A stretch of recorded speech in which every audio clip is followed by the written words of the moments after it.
This is a fabulous new feature, been around for a little while on Token Terminal, but this is a cohort analysis that's giving us a glimpse into this, and we're going to go deeper on this as well. But what it's showing us is like, okay, when a user came on, so in February of 2023, we had 281,000 new users. So these are new wallets that started interacting with smart contracts in zkSync. Just like with any payments network that includes transactions, you look at how many transactions are happening. So for all those people who still think crypto is vaporware, this is actual data, thanks to Token Terminal, that we are able to evaluate for even layer 2 protocols like zkSync, that this is an incredible amount of transactions happening, like millions of transactions.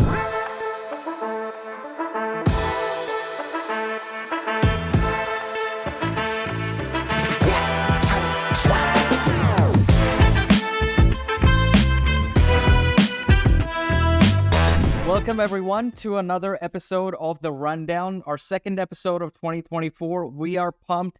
We got so many feedback on our respective socials, hasn't it been, Michael? We've reached 70,000 plus on our combined socials, and we are getting love from US, Europe, India, Australia. Everybody is so thankful that we are coming week after week, providing trustful, authentic, comprehensive updates on crypto assets.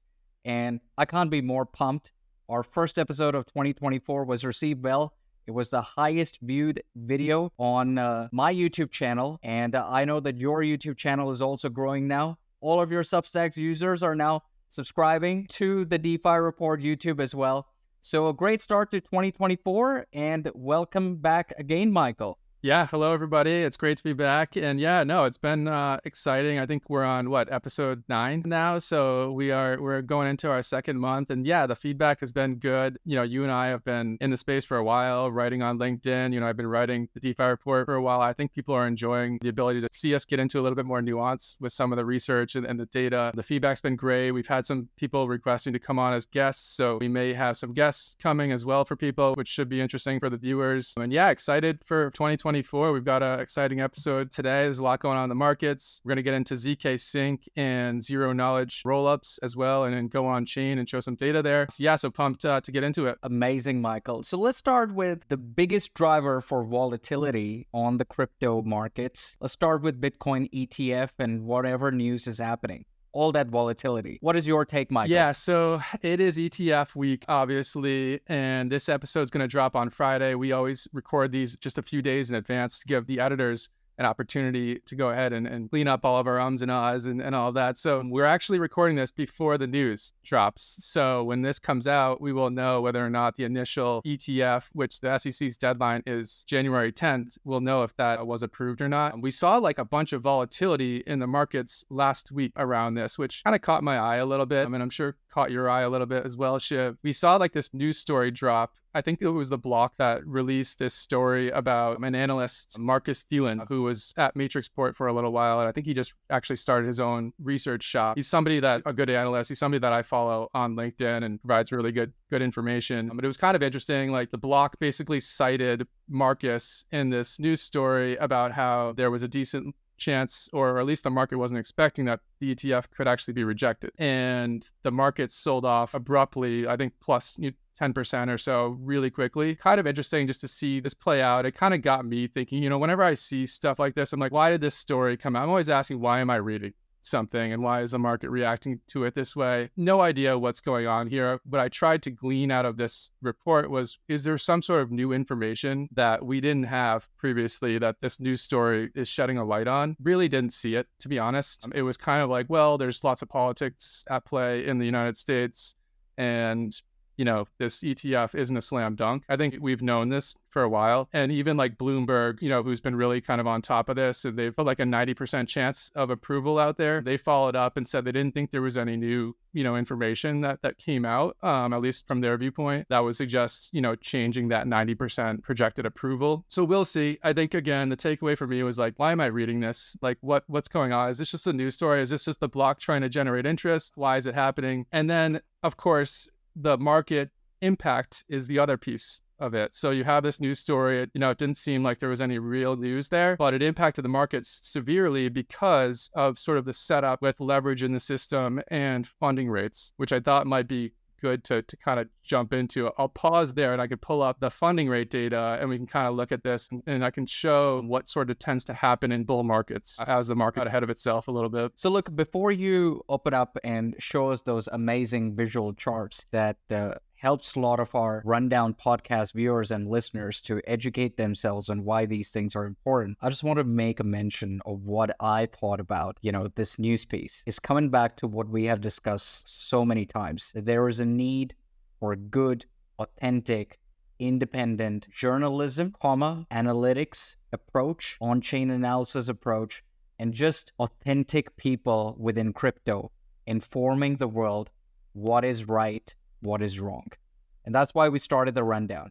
And I know that I haven't told you this before, but maybe we should start thinking about hiring more people and actually having good journalism on crypto, because clearly, there is so many issues with the incumbents already, which I'm not going to name. Fake news coming from their editorials. So this is just another example for me, at least, that there is so much space for crypto media to address all these issues, because this have market sentimental repercussions, which we have seen now. Massive need for authentic crypto media companies to come up. And I think we both should talk actively on how to expand the Rundown into more bigger crypto media company than our humble attempt with the podcast started. Hey, we got started with the podcast. The DeFi report's been going for a while. I got to say, I was never planning on building a media company, but who knows? Maybe that's a direction we need to consider. So I agree with you on all those points. You never know, when you have financial markets and media at the same time, there's incentives for people to do weird things, right? Is there some incentive for somebody to write a fake report because they see the market setup? And we're going to show the market setup right now. So let me show everybody kind of what, again, if you're listening, just the audio of this, of course, we tend to pull up a lot of charts and slides. So recommend people check out the YouTube if you want to see the visual to go along with the discussion here. Yeah, so just pulling up the funding rates and, we can see essentially this is where the story dropped. I'm sorry to interrupt, but I think, what would be great is, because some of our viewers, they do not really know what these funding rates and open interest mean. So I'm going to act as a professor of a business school and ask you, my special guest, Professor Michael Nadeau, to explain to all of our listeners what is funding rates and open interest and how does it impact Bitcoin, let's say. Yeah, so the funding rates, this is what I use to monitor the sentiment in the markets. And when you get into a bull market, what we're looking at is these are perpetual funding rates. They're futures contracts.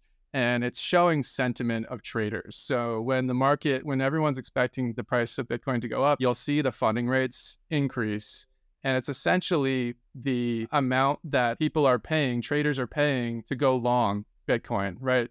Somebody has to take the other side of that contract, and to incentivize them to take the contract, the people that are going long on those contracts have to pay the other side. And so when you see the funding rate really inching up, it's showing you that the sentiment is getting really bullish. And when this happens, you tend to get a correction, right? It's sort of we talk a lot about how, and I always say, Bitcoin isn't volatile, people are volatile.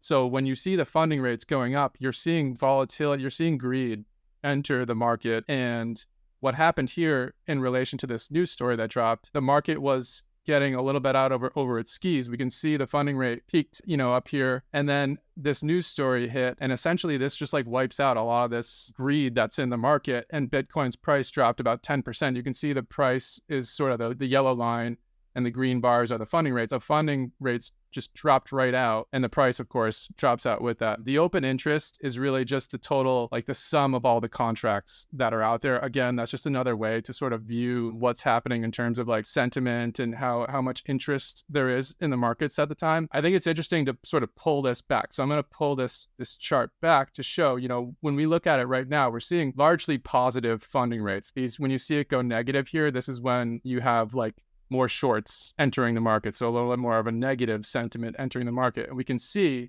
there's a huge difference between what we're looking at right now is the end of October through today. If I pull this back, we see a totally different story in terms of like the sentiment in the market. So kind of late last year, you can see the sentiment was very different. And then once we got into October or so, which we've seen, large moves in not only Bitcoin, but a lot of other crypto assets, sentiment has totally flipped. So this is a great way. It's something I'm just keeping an eye on myself. And this is like separate from the on-chain data, but it's really a market indicator of kind of what's happening. And when you see things get frothy or when the funding rates really go up, it's sort of telling me that there's an imminent correction coming and that the market's getting a little greedy out there. This can go in the other way as well. When the market is sort of at a bottom and everybody's shorting it and everybody thinks it's going lower, you can have a short squeeze and then those shorts get wiped out and you actually get like price will rip up 10 or 15%. So it does move in both directions. But the one we recently saw related to this news story was a drop in the price. And again, like if a trader is seeing this setup and then you drop a story in the block, like people can profit off of that. So that there's potential manipulation of the market, using this type of information. So just wanted to kind of share this with people. It's another strong data point to keep in mind, especially in a bull market. Amazing. So look, this is very useful. I'm sure the viewers, they're going to really appreciate you showing this. Can I ask you, and I apologize if I'm putting you on the spot. Firstly, because I know that there are various websites that showcase these statistics, which website do you use? You find the most reliable website in order to find out the funding rate and open interest for these contracts? I'm using CoinGlass here. That's what I recommend people use. I'm not paying for this data. So if you just go to coinglass.com and then click into the funding rate, you should be able to see this. They also have like a heat map that you can kind of look at as well for this. I think CoinGlass is a good resource for people that want to monitor this themselves. And the other question that I've got is that, does this data include the CME contracts as well? Or is it just crypto exchanges, derivatives that are on these crypto exchanges? Does it only account? This is only including these exchanges that are noted at the top here. So we've got BitMEX, Binance, Bybit, OKX, Huobi. I don't think CME has perpetual. This is perpetual futures contracts. I don't think CME has. Yeah, they don't have perpetual. You could check that separately. That's another way to gauge interest too. You go to the CME data, which is a large chunk of this as well. And that's another way to monitor. I would say this is almost one way to sort of separate that CME data versus these sort of crypto native exchanges would be like more crypto natives and like maybe the more degen type crowd. Like CME is going to be more like institutions that are trading on there. Yeah, absolutely. You know what will be a great topic to talk about next week, Michael? Because by the time we record our next week's episode, we'll be talking about whatever decision on January 10th is taken on the ARK Bitcoin spot ETF is the difference between the contracts available for Bitcoin on CME versus the degen versions of various derivatives for Bitcoin. And what would it mean for CME once Bitcoin starts becoming more institutionalized? Because we might see more and more volume on CME with Bitcoin contracts and maybe introduction of other derivatives for Bitcoins as well on those. So that might be a good topic to talk about next week. Yeah, especially with like the market structure potentially changing if you do get the ETF approval and all of a sudden, people may be looking to get exposure to Bitcoin through CME futures contracts today. And they may say, well, if I can just buy spot, through an ETF, like that's interesting. And like, we're going to start to see the market structures change and we'll be looking at the data to identify that. So I agree. We'll keep people up to speed on how things go, assuming we do get that approval. One other thing I just wanted to mention, like Bitcoin ETF, this news story, the volatility of the markets, like part of this and, crypto Twitter has like caught on to this a little bit, is that there are still like special interest groups in Washington, D.C. that are soliciting like the SEC to disapprove this ETF application. One of them is a special interest group called Better Markets. People have identified this one in particular because they are supported by Elizabeth Warren and Gary Gensler. I think on the public record, Gary Gensler has met with this group over 9 times already. That's 9 more times than he's met with Coinbase, by the way. And so people are like pointing to this and just saying like, hey, like there's still a lot of messiness with politics here. And there's clearly groups that are trying to stop this. And so this is a potential threat that people should be aware of. I don't consider this to be new news. Like we've sort of known that this is already going on. The courts have already sort of had a say in this related to the GBTC, converting the trust to an ETF. I just wanted to put that out there that there are still these things going on. And this is what that analyst was sort of pointing at to say, hey, there's a chance that this ETF could actually be rejected. If it is rejected, it still doesn't mean that that's forever. It might just take a little bit longer for it to go through, but just wanted to mention that as well. And I don't know if you have anything to add on to that story, but this is expected. So look, I'm glad you brought it up. I was going to mention something about it as well. I'm not an American citizen. I'm an Australian citizen. So I'm putting you on the spot again, asking you a question about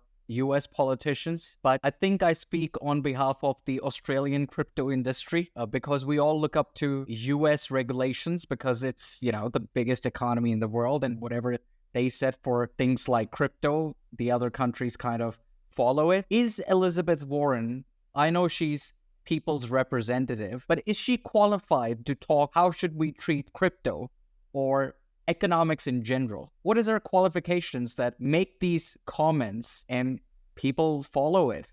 Yeah, I mean, is she qualified? I don't know. I don't know, how much work her office does to truly understand this stuff. I would assume she is qualified to talk about this. And I don't necessarily think that she's just misinformed. I think she's probably actually pretty well informed, and there are special interests and there are politics at play, right? She's campaigning on this idea of building an anti-crypto army. This is something that she put out there. And to me, it's just politics. She thinks that that's good for that her constituents don't like crypto and they're cheering her on to go after crypto. That's one piece of it. The other piece is we don't really know what other incentives are at play here. We saw her teeing up questions to Jamie Dimon. I don't know. I wish we just don't know what's going on behind the scenes. And if there's somebody's interest that's being protected and they're doing that through politics, possible. I don't know. I try to give people the benefit of the doubt, but what we've seen over and over with Elizabeth Warren in particular is the crypto industry come to her and offer and say, because she's kind of pushing this narrative that it's criminal activity, it's funding terrorism and all of these things. And these crypto data and analytics firms will come forth and say, this is just simply untrue. We can show you the data. We can go through all of this. And there's no interest in exploring the truth. That's typically how I look at it. I would say if the goal is just to unearth the truth, she would be totally open to meet with these people and to go through all of this and to just engage with, thoughtful debate on the facts. But if you're not willing to do that, it just tells me there's something else going on and you're protecting someone else's interest, or you have some other incentives that you would rather, speak about these other things. So yeah, to answer the question, I assume she has the information. It's just more, it's politics, right? Politics is politics. So no. Got it. Look, I appreciate your candidness in approaching this question. So look, this was great. I think this was the market update that we wanted, that the Rundown podcast viewers also wanted after our 2024 predictions video. Maybe it's time that we talk about the educational side of our podcast now and talk about that we gave a little bit of knowledge to our viewers previously. And let's talk about zero knowledge rollups, is it? Yeah, so this is something I've been doing a lot of research on. We've talked a lot, and we had an episode where we went through the economics of Ethereum L2s. And what we primarily have focused on is the growth of the L2s over the last, let's call it the last year or two. And we've seen this steady growth in terms of value locked, in terms of users, in terms of the number of transactions that are moving from L1 to L2. And that analysis has primarily been focused on optimistic rollups. And so I'm now starting to get into zero knowledge rollups. There's more nuance that we can get into as well with rollups / L2s and the economics, because we've kind of gone through this, but there's new protocols being introduced for data availability, such as Celestia, which is a popular project that recently launched that is actually adding another layer of complexity in terms of how we look at how value is going to accrue through the tech stack. But for this episode, I want to just sort of share how we think about optimistic rollups versus zero knowledge. Let me just pull up some more qualitative data to start this off. I want to just kind of break down the difference between zero knowledge rollups, optimistic rollups. So again, we've done analysis on Arbitrum, on Optimism, on Base. These are optimistic rollups, and zero knowledge rollups are zkSync, which is, we're going to go on chain and look at some data here. But kind of just breaking down the differences between these two rollups. They're both L2s, right? We call them rollups as well. Rollups are inheriting the security coming from Ethereum. So that's the first thing here is These are separate blockchains. They're providing execution services to applications by increasing the transaction throughput, lowering the costs, and they're both doing so by inheriting Ethereum security. This is slightly different from Polygon, which is a sidechain, which has its own consensus. It has its own network of validators. It uses its own token to pay for gas. So it's a sidechain. It's separate from a rollup. But that's the first thing just to understand is that they both, get their security from Ethereum. In terms of like how the transactions are verified, let's say the user is using like a DEX. It's on a layer 2. The layer 2 records that transaction, executes the transaction, and then it's sending a proof of the transaction back to the L1. And this is kind of like, because Ethereum is the most secure, decentralized layer 1 network, that's where we want the transactions settling. That's where we want the ultimate accounting to take place. And so Ethereum is serving that settlement use case. And this is how it works in traditional finance as well. Like you have brokerage, like when you transact through a brokerage account, they're not settling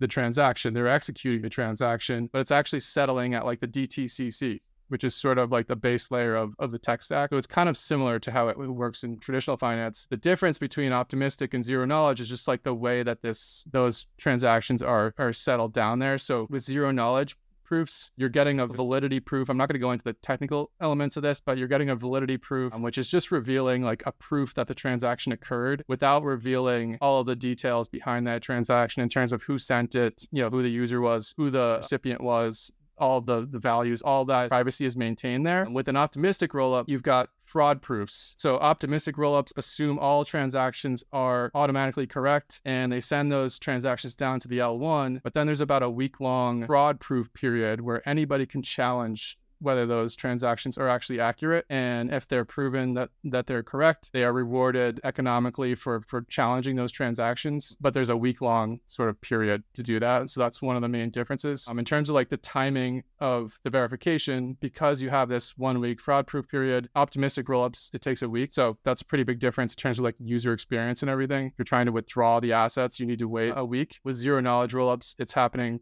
pretty much instantly. The other main difference here is on the privacy. So zero knowledge rollups and zkSync in particular will be introducing privacy when you transact on the L2. Today, that transaction actually looks similar to Ethereum. So it's pretty much a public transaction today. The actual data that gets anchored to Ethereum is private. So like if you just looked at the proof of the transaction, you wouldn't be able to see all the details behind it. But if you went directly to like zkSync's blockchain explorer, you would be able to see those details similar to if you were using like Etherscan or something for Ethereum. Optimistic rollups are fully public on both sides. Right now, we are seeing like some interesting stuff happening like within Optimism, where they're looking to integrate some zero knowledge stuff as well. So we may see the lines get blurred a little bit here as we go, but that's just a quick note on like the privacy of the data. In terms of like the efficiency right now, zero knowledge is a little bit more efficient in terms of like the data and the gas consumption versus optimistic rollups. We mentioned like the wait period. If you're a user and you've done a transaction through an optimistic rollup, there is a week-long wait period, so that impacts capital efficiency right now. So zero knowledge is higher versus optimistic rollups. In terms of like the cost of actually like doing the transaction on the L2 tends to be a little bit higher on zero knowledge, just because there's much more math. These are more complex technical solutions, so it's a little bit higher than optimistic rollups currently. In just terms of like general complexity to build these things, zero knowledge are more complex versus optimistic. I think this is one of the reasons we've seen more optimistic rollups gain traction early on. So just kind of like a high level, trying to just not get too technical here, but just a quick little breakdown of like some of the differences before we jump into some of the data. You have anything to add? Yeah, look, so amazing qualitative analysis by you, Michael. And just to sum it up for our viewers, the zero knowledge rollups, optimistic rollups, they both are Ethereum scaling technology. So when somebody uses this, they're talking about the Ethereum ecosystem. They're not talking about Solana. They're not talking about Avalanche. These rollup technology is an Ethereum scaling technology. So instantly, this means Ethereum.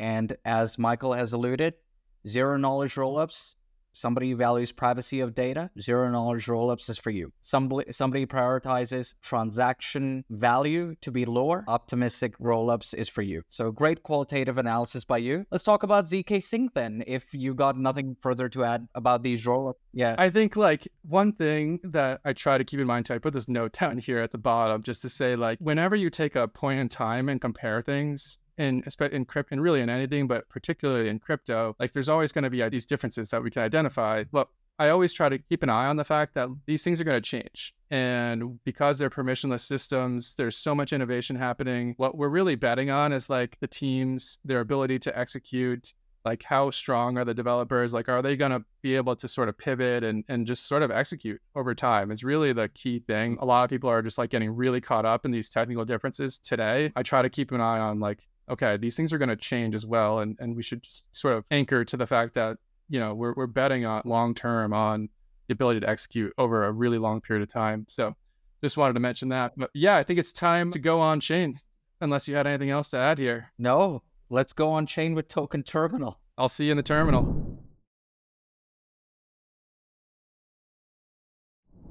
All right, so I want to just kind of run through, you know, zkSync, like as I mentioned, Optimism, Arbitrum, these ones have been around a little bit longer. zkSync started development, I would say, around the same period as they did. However, they have launched their mainnet about a year or so after these other optimistic rollups. But it's interesting to see that they are getting a lot of traction pretty quickly. So they launched their mainnet in March of last year.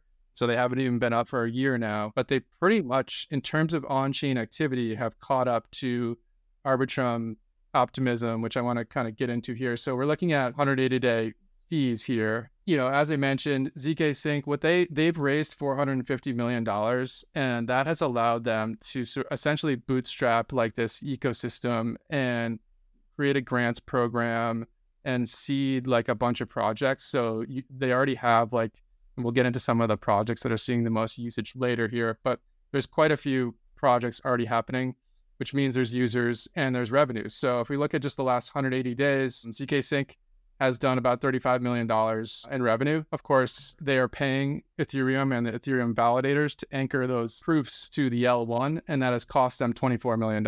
So that margin comes out to somewhere around 30%, which is pretty typical for the other L2s as well. So, and we'll get into some comps data later, but this is holding up pretty well against the other top L2s out there. So in terms of daily active users and monthly active users, like we're seeing some interesting stuff. I mean, they're doing over 400,000 or so on some days.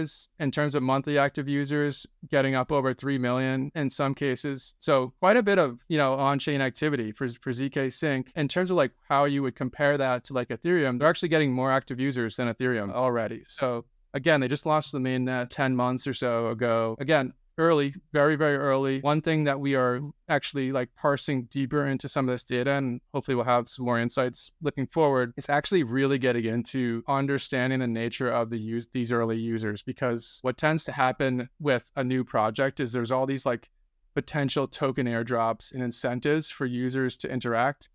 And I'm working with the Token Terminal team to just get a little deeper on this and understand, you know, can we draw some correlations to like when a project announces an airdrop to how many users come into that project, and then are those users staying after the airdrop hits? Because that indicates more like product market fit versus just these like mercenary users. And you know, just quickly there, Michael, I think what would be interesting now, especially given the anomaly of zkSync being so popular with its daily usage, is what is zkSync actually being used for? Is it being used for sending things of value?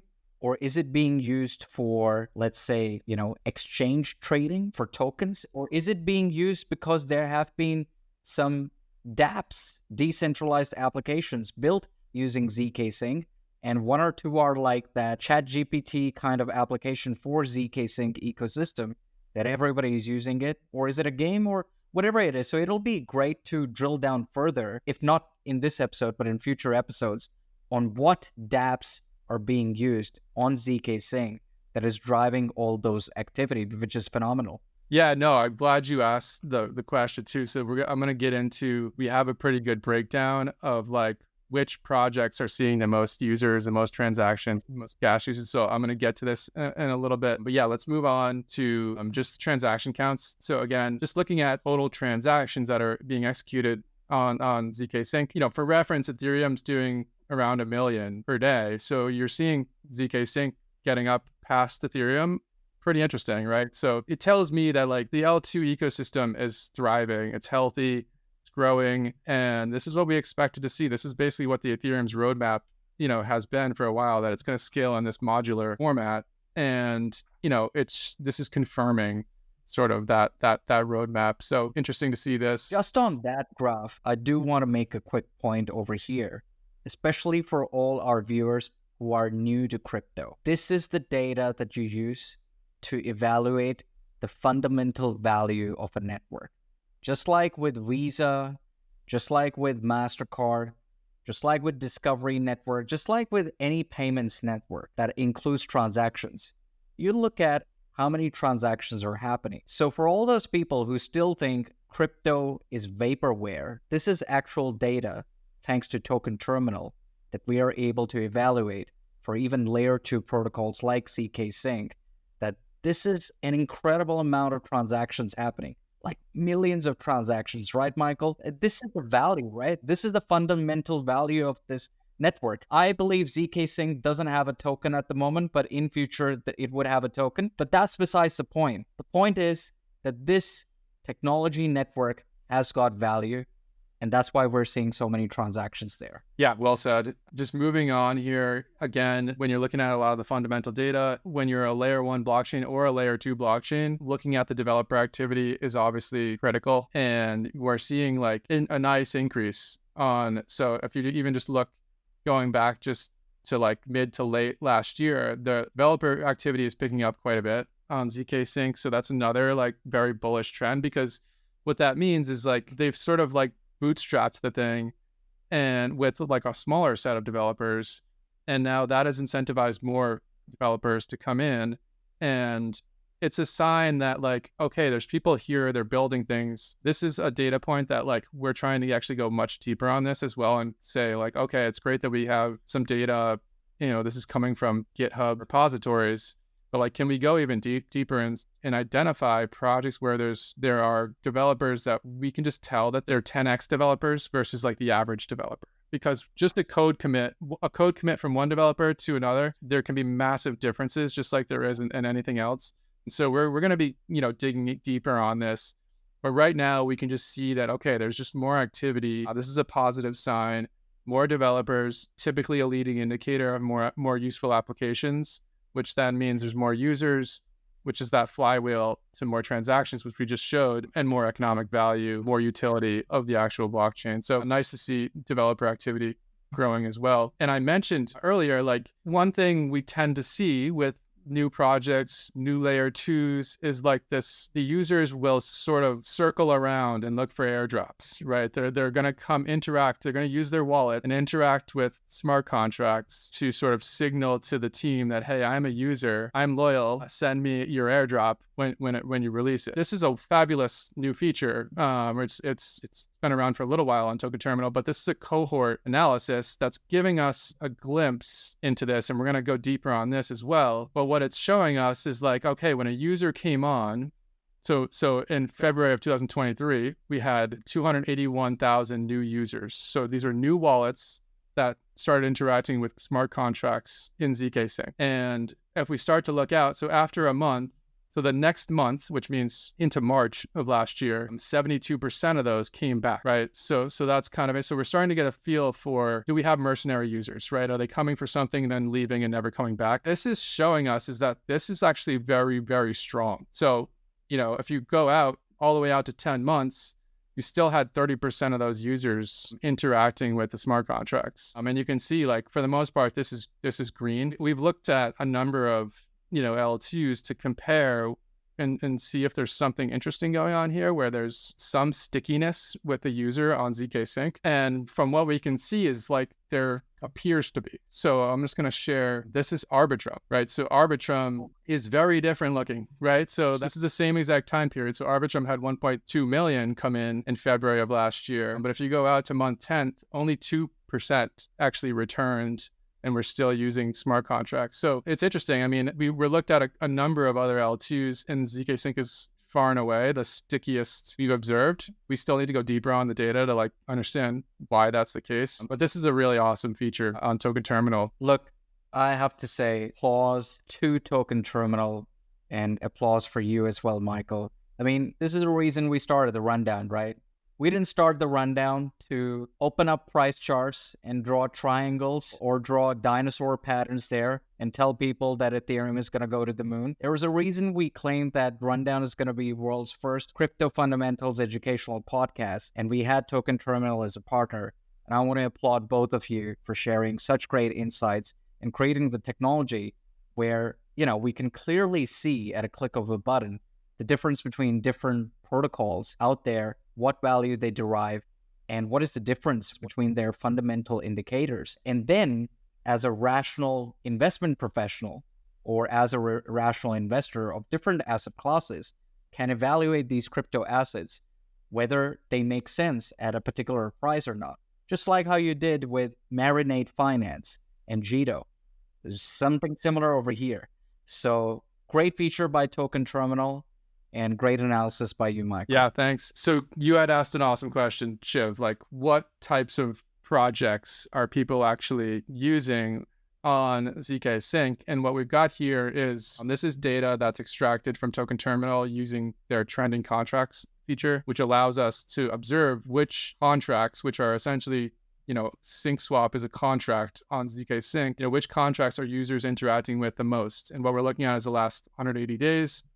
And we can see that SyncSwap, so this is a DEX, is the number one project with 18.9 million transactions through this DEX, which is quite a bit. Like in terms of having a relative comparison here, Uniswap did about 4 million transactions on Ethereum over the same time period. That's pretty interesting. So then the way I'm thinking about it is like, well, okay, that's interesting. We know most of the activity on Uniswap is on Ethereum itself. Transactions on the layer one are more expensive. And so those users are probably trading larger volumes because they're paying higher fees to do so. So one thing we're going to be looking at here is like, you know, what is the average wallet balance for somebody trading on Uniswap on Ethereum L1 versus SyncSwap? Is it just a different type of user? And like, what can we start to learn from that? So transitioning, and then the number 2 project is Circle. The Circle has 18.8 million transactions. This is a USDC stablecoin transactions on zkSync. And, again, comparing that to like what we see on Ethereum, the transactions are much higher here on zkSync versus USDC on Ethereum. And then we also looked at it from comparing to Arbitrum and optimistic rollups, and again, much higher. So digging into this a little bit, but interesting to see that it's being used for stablecoins, being used for DEXs. Almost all of these other projects are primarily DeFi-oriented projects, which kind of makes sense. DeFi is typically the first thing that gets built on a new ecosystem. You kind of need to build that like financial infrastructure first, and then you get the other stuff. But that's kind of the takeaways in terms of like the number of transactions. We've looked at this for active users as well, and like the data sort of looks the same, right? The top 2 are Circle and SyncSwap. Once again, even for active users, Circle has 2.8 million active users over a 180-day period. SyncSwap has 2.56. So, pretty good numbers here. And then in terms of gas fees, always going to see the DEXs be up there on the gas fees because the computation required to do a DEX swap is just more intensive than a simple, stablecoin transfer. So this gives you a little bit deeper on like, how is this ecosystem being used? And what are these like initial sort of projects that are being built on the L2? Yeah. So look, just quickly, Michael, would it be fair to say that since what you have told us in your comparative analysis of zkSync versus other rollups is that there is clearly a preference among users then, right?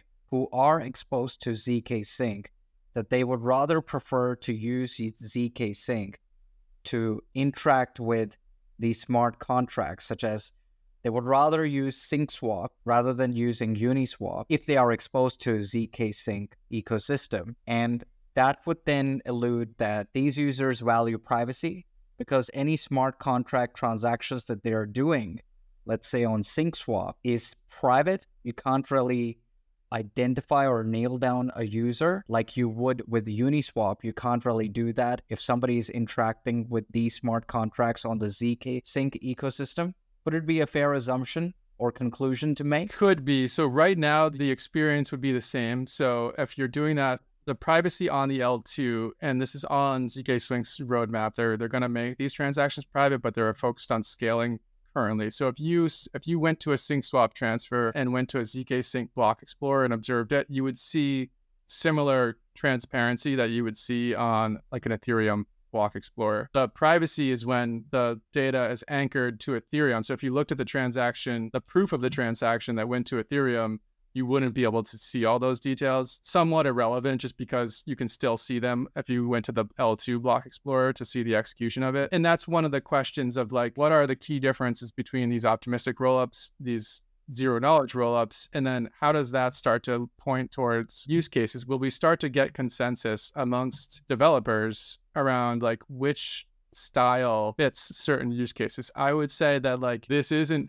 very clear right now. And especially when you look at the types of projects being built on these, they all looked at, like if we looked at Optimism or Arbitrum and looked at the types of projects, we wouldn't see clear consensus. Like you'd see DeFi as probably the number one on those as well. You know, as these ecosystems mature, to see like what are developers identifying as, you know, our game's going to be built on zero knowledge rollups, and that just doesn't make sense for optimistic rollups, for example. I think we'll start to get clarity on that as things mature. But yeah, that's kind of where we're at right now. Can I quickly ask you another question then, Michael? And this is me, the curious host, as you know, always asking questions. According to you, why zkSync is so popular among users in that case? Since it's more expensive than the optimistic rollups, why do you think zkSync is more popular among the users then?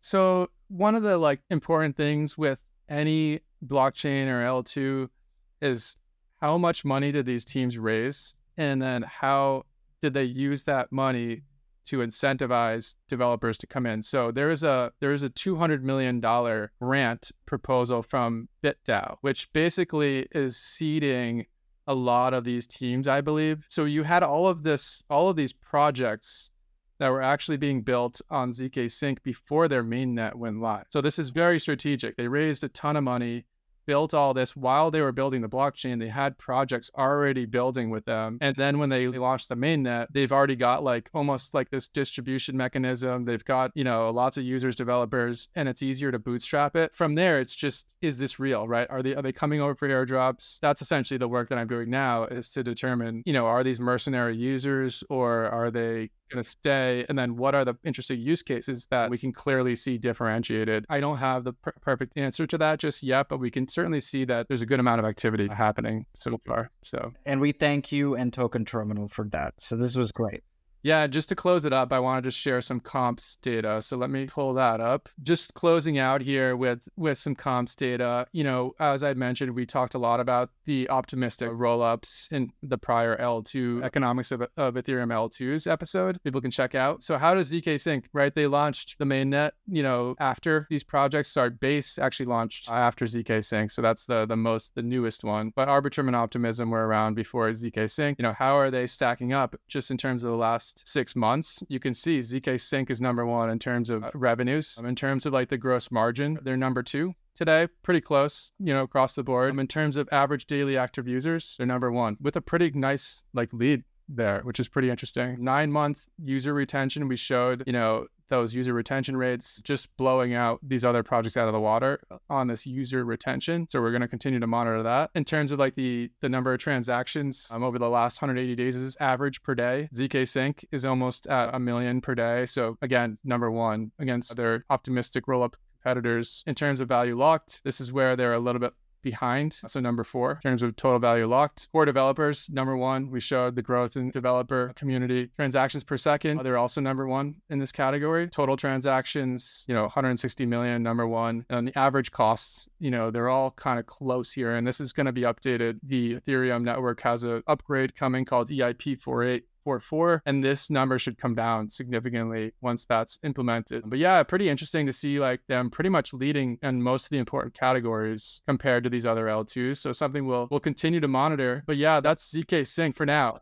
Look, I'm just amazed at that 9-month user retention figure. If we bring a Web2 product manager, if we bring Google, Meta, Amazon, any of their product managers, and they see that statistic, that the user retention is 53%, their mind would be blown away. So yeah, look, I would love to continue monitoring zkSync. I just find this statistics, especially since I'm viewing this for the first time. You have analyzed this, so you've studied this for at least a few weeks now. I'm seeing this for the first time. I just find this comparative analysis bizarre. Firstly, because of the 9-month user retention being so high. Then secondly, so many daily active users compared to its other peers, yet its total value locked is so less. So that clearly suggests that in certain ways they're doing something right. That's why they've got an incredible user retention. However, the users do not have that much of value within their wallets. That's why the total value locked is actually very less compared to its other competitors. So interesting group of users zkSync have. And it will be great to see this comparative analysis change month after month. Yeah, and it'll be interesting to see if this number does come up. And this is sort of what we're digging more into. So we're looking at the specific wallets and trying to determine what you just said. Like, are these just sort of people that are coming over with very little value in the wallets that are just sort of interacting with the smart contracts because they want to pick up some airdrops moving forward, or there's token incentives for liquidity mining or whatever for some of these projects? And are people going to start to get more comfortable moving larger amounts of value? Because when you're, interacting on a newer blockchain, there's always like a little bit of risk moving your assets over. So yeah, good insight from you, just seeing that difference. And then the 9-month, the user retention rates are certainly much higher than their competition. So yeah, more to come on this, but interesting project. This is something we're looking, going to continue to monitor for 2024. Starknet is another zero knowledge rollup that we're looking at as well. It doesn't have a token just yet, but we think they're going to be part of this conversation as well. Amazing. I think this was a great episode, Michael. I think people, when they're going to watch this episode, and I also want all the DeFi Report Substack users to subscribe on the DeFi Report YouTube channel so that they can visually see all the hard work that Token Terminal, Michael and I, and our team, Gian, led by Gian, are doing. So subscribe on DeFi Report YouTube channel and see what all visuals are coming over here your way rather than just listening on the audio, because this is some great analysis. And this is exactly why we started the rundown, isn't it? 100%. That we create this framework for investment professionals rather than drawing lines on a chart and telling when it's going to go to the moon. So great insights. We're going to track this. And I think that today what we did with zkSync is something that we should continue doing with other projects so that people get enlightened about these other projects as well. Next week, we're going to talk about the result and whatever the result is going to be for the ARK Bitcoin Spot ETF and whatever that repercussions would be. And we're going to dig a little bit deep on CME contracts versus other crypto derivative contracts that are available on native crypto exchanges as well, and our educational series that we're doing anyway. Anything for you, last words for you, Michael, before I say goodbye to all our listeners and viewers? No, I think just we've been getting a lot of good feedback. We've even had some people reach out and say, hey, we'd love to see you guys cover this project or that project. So keep those suggestions coming. We're going to keep doing the analysis, and we're always looking for new ideas. Hopefully we'll have some guests coming as well this year. But yeah, just excited to continue to do this on a weekly basis with you. Amazing, Michael. And on that note, guys, please, like Michael said, comment, let us know what you like, what you don't like, and we'll continue to be on this self-improvement journey. We're doing this because we're going to enter a bull cycle, and a lot of, charlatans are going to come and tell you what is the next big thing, which is not going to be the next big thing, and you're going to lose money on that. We don't want that to happen to you all. So let us know what you like, what you don't like. We're going to keep on improving. And if you do like it, please share it with your mom and dad, so they also get to know what really crypto is about rather than what they think or what they hear on various traditional financial news channels. And with that, Michael, thanks a lot for another great analysis on this episode of The Rundown. And thank you all for tuning in. See you next week. Yep. Thanks, everybody.